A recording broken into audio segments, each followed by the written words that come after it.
The coffee mug hit the conference table and rolled toward my feet. Then another one, then three more. I was standing near the presentation screen when Andrew gestured too wide with his hands, knocking them all over.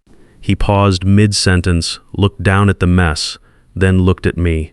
"Could you get those?" Not a question, a command.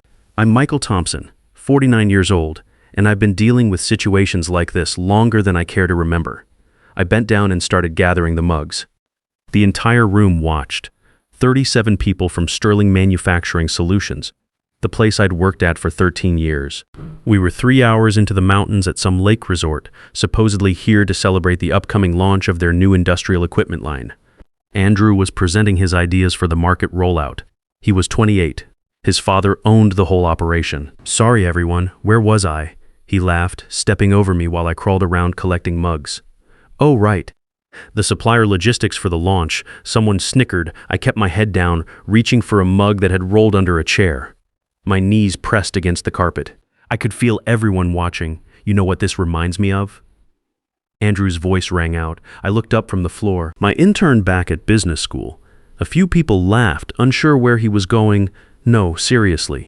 I had this intern who could organize supply chains better than this. Fresh out of undergrad, 22 years old, and he had everything mapped out in spreadsheets within 2 weeks." The room erupted. Not small laughs, big ones, the kind that make your shoulders shake. I turned my head toward his father, Christopher, who sat in the front row. He was grinning, his face red from laughing.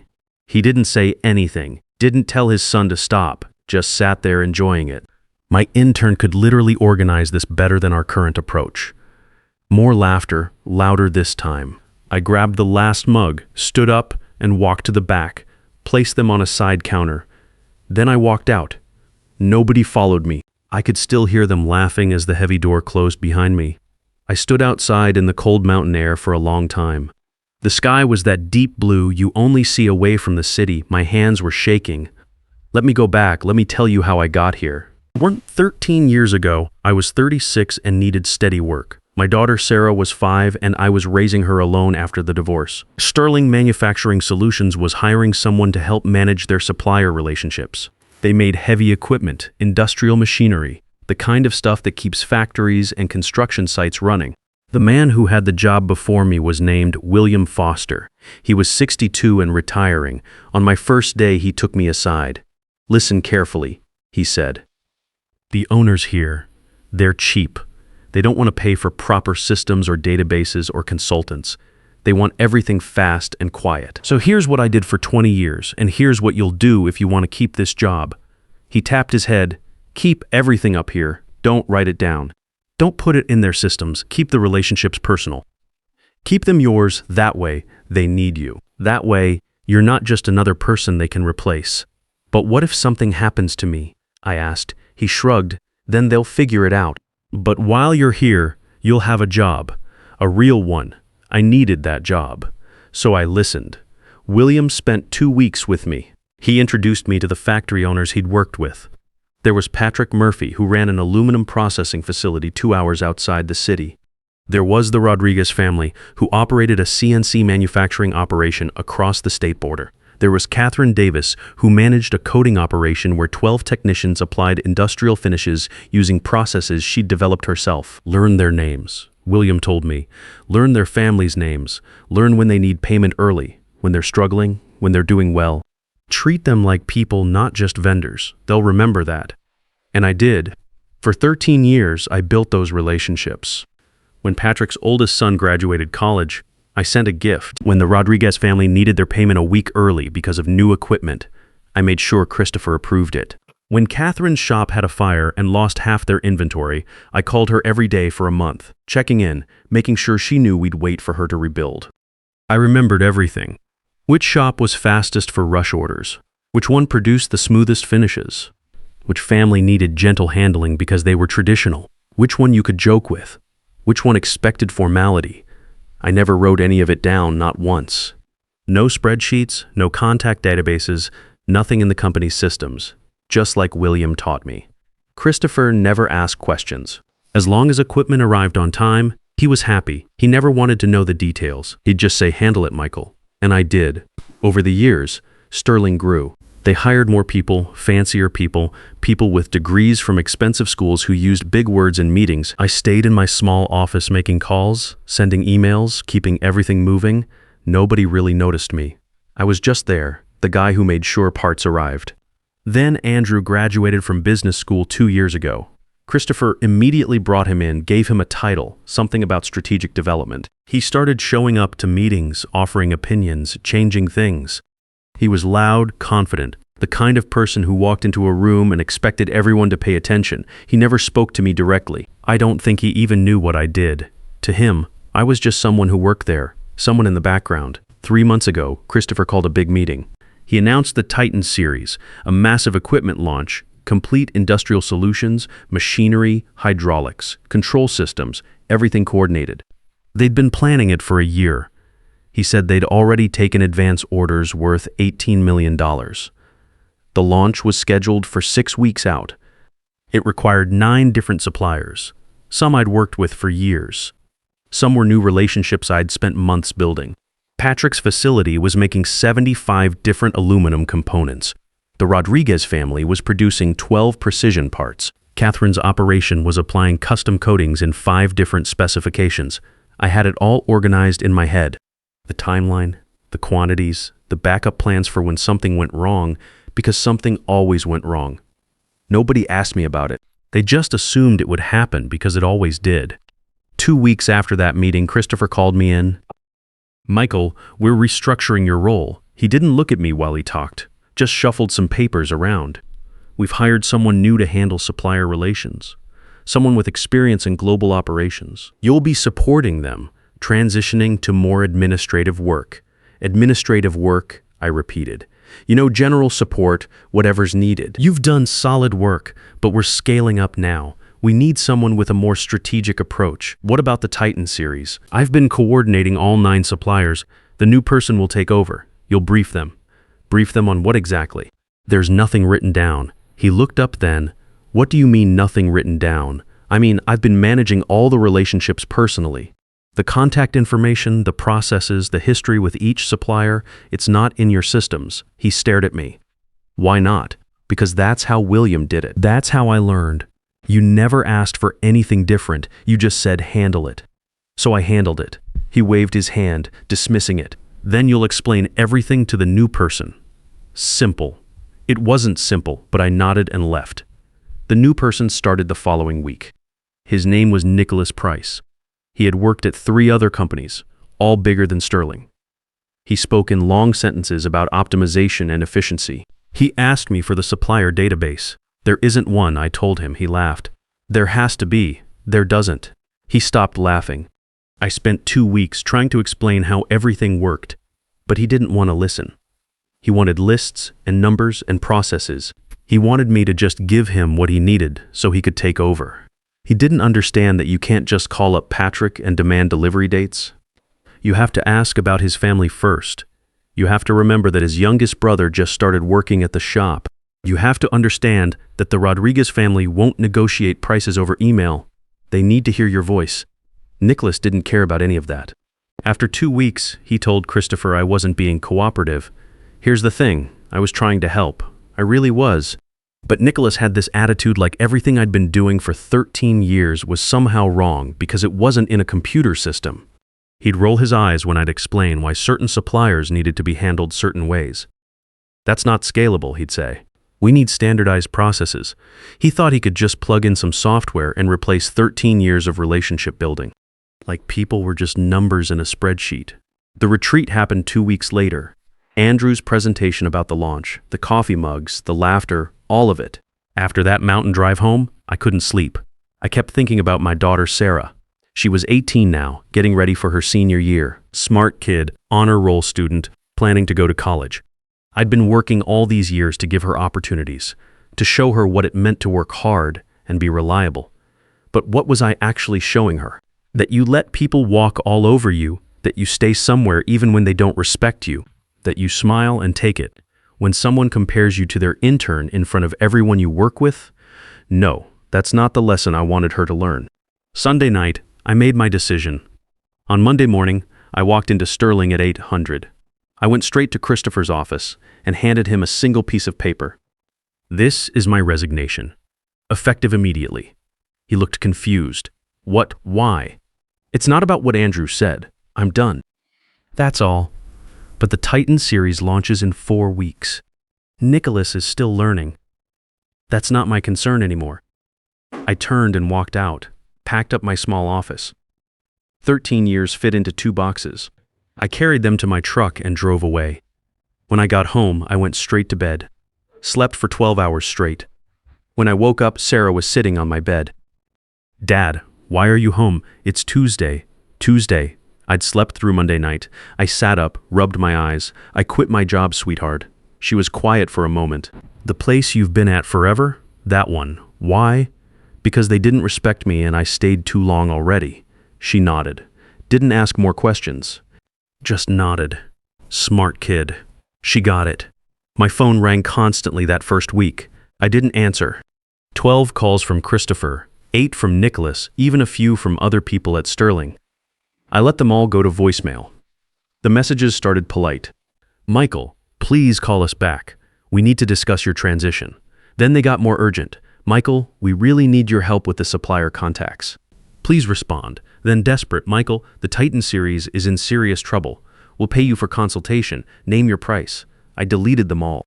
You know what I did instead? I fixed the deck in my backyard that had been broken for 2 years. I organized every tool in my garage. I cooked dinner for Sarah every night. Real dinners, not just takeout or quick meals. We talked about her classes, her friends, her plans for college. We watched movies together. We went for walks in the evening. For the first time in years, I was actually present when I was home. You seem different, she said one evening while we were cleaning up dishes. Different how? I don't know. Less stressed, I guess. You used to always be thinking about work stuff. She was right. For the first time in 13 years, I wasn't thinking about delivery schedules or supplier problems or whether some part would arrive on time. On Friday afternoon, someone knocked on my door. I looked through the window.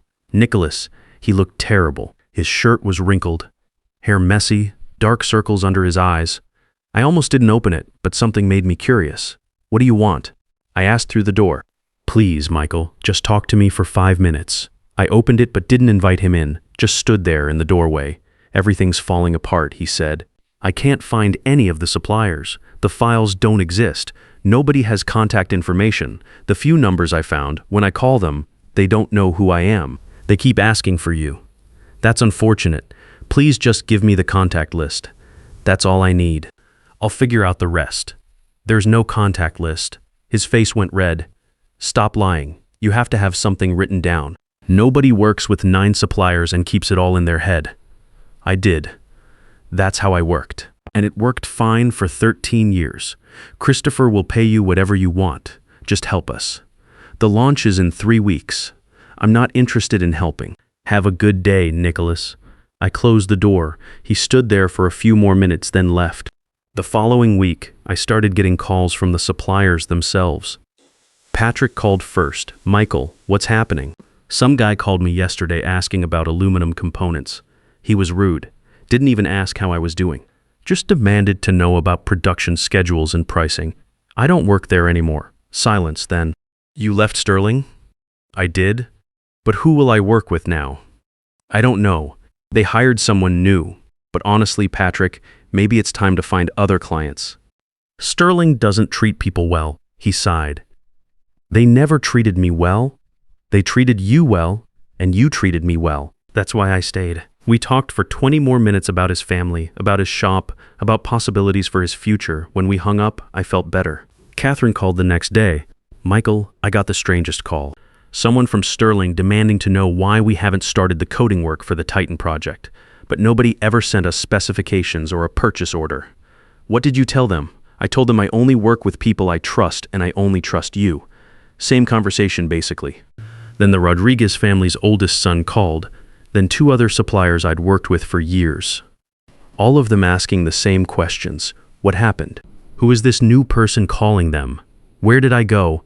I told them all the same thing. I left. They should do what's best for their own businesses. Here's what Nicholas didn't understand. These weren't just vendor relationships. These were partnerships built over years. When Patrick's facility had cash flow problems 2 years ago, I personally drove over there with an advance payment from Sterling. When Catherine's daughter got married, I sent a gift. When the Rodriguez family's grandmother passed away, I went to the funeral. You don't build that kind of trust with spreadsheets and efficiency reports. By the third week, none of them were answering Sterling's calls anymore. My phone rang at 600 in the morning on a Wednesday. Christopher, I almost didn't answer, but something told me to pick up. Michael, his voice was strained. We need to talk. I don't think we do. Please come in just once. Let's discuss this like adults. There's nothing to discuss. I resigned. You accepted it. I'm asking you to reconsider. We'll double your salary. We'll give you whatever title you want. We'll make Nicholas report to you instead of the other way around. I don't want any of that? Then what do you want? I thought about it. About Andrew's laugh. About being on my knees picking up coffee mugs. About Christopher sitting there grinning while his son humiliated me in front of 37 people. I want to spend time with my daughter. I want to wake up without feeling sick about going to work. I want to be somewhere I'm actually valued, not just used. We value you. I see that now. We made a mistake. You made a lot of mistakes, Christopher, for a long time. I'm done fixing them. The Titan series will fail without you. We'll lose everything. That sounds like your problem, not mine. He was quiet for a long moment when he spoke again. His voice was different, harder. You were destroying this company out of spite because of one comment from Andrew. That's incredibly petty. I felt my anger rise. One comment, Christopher. You restructured my entire role. You brought in someone to replace me after 13 years of me keeping your whole operation running. You never once asked how I did what I did. You just assumed it would all keep working, even after you pushed me aside. And then your son compared me to his intern while I was on the floor picking up his mess, and you sat there laughing. I paused. So no, this isn't about one comment. This is about 13 years of not being seen. I hung up. 3 days later, Catherine called me. Michael, I got a strange call today from a lawyer representing Sterling. They said I'm contractually obligated to fulfill orders for them, but I never signed any contract with Sterling. I only worked with you on trust. That's because there are no contracts, I told her. Christopher kept everything informal to save money. He can't force you to do anything. That's what I thought. I just wanted to check with you first. She laughed. Good, because that Nicholas person was so unpleasant. I have plenty of other work now anyway. Over the next few days, I heard similar stories from other suppliers. Sterling was trying to pressure them legally, but there was nothing to enforce. No signed agreements, no documentation, just years of handshake deals and personal relationships that died the moment I walked out. Sarah and I were having dinner one evening when she asked, Dad, do you ever feel bad about what's happening to your old company? I thought about it. No, sweetheart. They made their choices. I'm just living with mine. Good, she said. You seem so much happier now. She was right. I was sleeping better. I wasn't checking my phone every 5 minutes. I wasn't stressed about deliveries or deadlines or whether some supplier was having problems.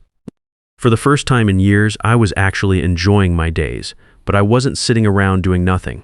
2 weeks after I quit, I got a call from an unknown number. Hello, is this Michael Thompson? Yes. My name is Jennifer Collins. I run a company called Industrial Partners. We connect manufacturers with reliable suppliers.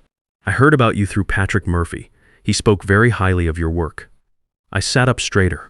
He said you spent 13 years building relationships with suppliers across multiple regions, that you understood not just the business side but the human side, that suppliers trusted you completely. Is that accurate? I suppose it is. I'd like to meet with you. We're expanding and we need someone who can manage supplier relationships the right way. Not just contracts and numbers, but real relationships. Would you be interested in discussing it? We met the following week. Jennifer's operation was smaller than Sterling, but growing fast. She introduced me to her team, 5 people, all serious about their work. She explained what they did, how they helped manufacturers connect with suppliers who would treat them fairly. Too many companies exploit these small shops, she said. They demand fast work, low prices, no real contracts to protect the suppliers. We want to do it differently. Fair agreements, fair prices, long-term relationships built on respect. That sounds right to me. Patrick told me what happened at your last place. The way they treated you, that won't happen here. Everyone on my team is valued. We're building something together. She offered me a position. The salary was close to sterling, and the title was Director of Strategic Partnerships. I'd work with manufacturers and suppliers building relationships. But this time, everything would be documented properly, protected, not just living in my head. I accepted. 4 weeks after I quit, an article appeared in one of the trade publications. Sterling Manufacturing Solutions cancels major product launch. The article talked about production issues and supplier problems. It mentioned disappointed customers demanding refunds for advance orders. It estimated the company's losses at $15 million. I read it twice, felt nothing. No satisfaction, no guilt, just nothing. By the time I started at Industrial Partners, Sterling was in full collapse mode. The Titan series launch was officially canceled. Suppliers refused to work with them. Advance orders were being refunded. The company was hemorrhaging money. Patrick called to check on me. They're trying to sell the whole company, he told me. Nobody wants to buy it, though. Not after everything that happened. Word gets around in this business. Everyone knows they can't deliver. Within 2 months at Industrial Partners, I'd brought over all 9 suppliers I'd worked with at Sterling, real agreements this time. Fair terms for everyone. Jennifer was thrilled. This is exactly what we needed, she said. You've brought us relationships that would have taken us years to build on our own. The work felt different, better. Instead of constantly scrambling to keep things together with informal arrangements, we had proper contracts that protected everyone. The suppliers knew exactly what to expect. The manufacturers knew their projects would be completed on time, and I knew my expertise was valued. Jennifer included me in planning meetings from day one. She asked for my input on new client acquisitions. She wanted to know which suppliers could handle what kinds of work. She treated my 13 years of experience like the asset it actually was. Sarah noticed the change immediately. You're not checking your phone all the time anymore, she said. You used to get calls at dinner, on weekends, even when we were watching movies. She was right. At Sterling, I'd been on call constantly because everything ran through me and nothing was documented. If a supplier had a problem at 9 p.m. on Saturday, they called me directly. Now, with proper systems and backup contacts, emergencies were actually rare. I started going to Sarah's school events again, parent-teacher conferences, school plays, honor roll ceremonies, things I'd missed for years because of some crisis at Sterling that always seemed to happen at the worst possible time. I'm proud of you, Dad, she said one evening after I'd attended her debate tournament, not just for coming to my stuff, but for standing up for yourself. That took guts. 6 months later, I was sitting at my new desk when Jennifer walked over with her phone. You need to see this, she said, showing me an article. Sterling Manufacturing Solutions sold in distress sale. The buyer was a large manufacturing conglomerate that specialized in mass production. Cheap materials, fast turnaround, nothing like what Sterling used to make. The sale price barely covered their debts. Most of the employees were let go. The buyers were only interested in the equipment and the facility. I handed her phone back. It's in the past. That afternoon, I got a message from someone I hadn't heard from in months. Andrew. Michael, I know I don't have any right to ask you for anything, but I wanted to call and apologize for what I said at the retreat. It was cruel and unnecessary, and I've thought about it a lot since everything fell apart. When we talked, he sounded different. Smaller. He'd lost his job when the company was sold, had to move back in with his parents, was working at a consulting firm now, trying to rebuild his career. I didn't understand at the time what you actually did, he said. I thought you were just someone who handled paperwork. I didn't realize you were the person keeping everything running. I was young and stupid and thought having an MBA made me smarter than everyone else. We talked for 10 minutes. He sounded genuinely sorry. When we hung up, I didn't feel angry anymore, just glad I wasn't him. That evening, I told Sarah about the call. She was getting ready for her senior year, thinking about colleges. Her grades were excellent. She'd been accepted to several universities already. Are you glad you left? She asked. Best decision I ever made, I said. Sometimes walking away is the strongest thing you can do. She nodded. I learned that from watching you. When something's not working, you don't have to keep suffering through it just because you've been there a long time. Smart kid. She got the lesson I'd been trying to teach her without realizing it. A year later, Industrial Partners had grown by 40%. We'd taken on 15 new manufacturing clients and built relationships with 30 additional suppliers across 3 states. Jennifer was promoting me to vice president. You've earned this, she said. You built something here that's going to last. We're not just connecting buyers and sellers anymore. We're building a network of people who trust each other. The promotion came with a significant raise and profit sharing. For the first time in years, I wasn't worried about money. Sarah could go to any college she wanted without me having to take on debt. At her graduation, she introduced me to her friends as my dad, the guy who brought down a whole company just by walking away. I laughed, but she wasn't wrong. Sterling's collapse wasn't something I planned or orchestrated. It was just the natural consequence of building a business on exploitation and informal arrangements instead of respect and proper partnerships. 6 months after that, Jennifer made me a partner in the company. Actual ownership, not just a title, my name on the building. "You've earned this," she said. "You built something here that's going to last." The paperwork was signed on a Thursday. That weekend, Sarah and I went out to dinner to celebrate.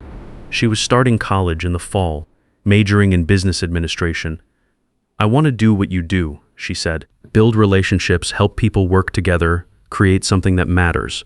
You can do anything you want," I told her. "Just remember what you learned from watching all this. Know your worth. Don't accept less than you deserve. And never be afraid to walk away when you're not respected." She smiled. I won't forget. Looking back now, I realized something important. Sometimes your greatest power is simply refusing to use it for people who don't deserve it. And sometimes the best revenge isn't what you do, it's what you stop doing. When you know your worth and finally demand that others recognize it too, that's when everything changes. True strength isn't about enduring disrespect. It's about having the courage to walk away when your value isn't acknowledged. I spent 13 years making other people successful while they took me for granted. Now I'm building something with people who understand that success comes from treating everyone with respect. The difference is night and day. Sterling Manufacturing is gone. The people who worked there scattered to other companies. Some found better situations. Some didn't. But that's not my concern anymore. I'm focused on what's ahead, not what's behind, and what's ahead looks pretty good. Your relationships are your real resume. People will remember how you treated them long after they forget your job title, and those relationships become your greatest professional asset when you need them most. Sometimes the most powerful thing you can do is nothing at all. When you stop enabling people who don't value you, they quickly discover just how much they actually needed what you provided.